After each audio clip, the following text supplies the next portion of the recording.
দর্শক, গোপালগঞ্জ পরিস্থিতি নিয়ে সংবাদ সম্মেলন হচ্ছে, আমরা সরাসরি সেখানে যুক্ত হচ্ছে। বলে দিই যে আমি এক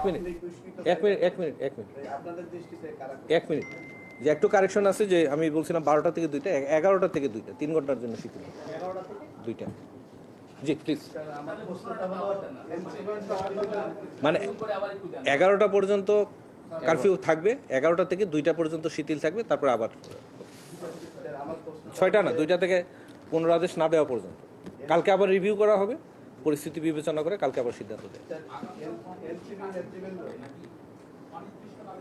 11টা থেকে চলবে, তারপরে রিভিউ করা হবে, রিভিউ করে আবার সিদ্ধান্ত দেওয়া হবে। আমাকে প্রশ্ন করছেন? আহত এই পর্যন্ত আমরা প্রায় 40-45 জনের সংবাদ পেয়েছি, প্রায় 10 জনের মতো আছে।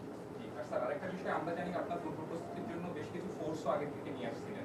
তো আপনারা কি হিসেবে আগে কি পরিমাণ ফোর্স নিয়ে আসছিলেন এবং গোপালগঞ্জে কি পরিমাণ ফোর্স ছিল, এখন কি পরিমাণ ফোর্স রিকোয়ার আছে? আইন শৃঙ্খলা রক্ষার জন্য আমাদের যে পরিমাণ ফোর্সের প্রয়োজন ছিল সেটা আপনারা অবগত আছেন, এবং কালকের এই অনাকাঙ্ক্ষিত ঘটনার পরিপ্রেক্ষিতে আমরা আরও অধিক ফোর্স এখানে এনেছি।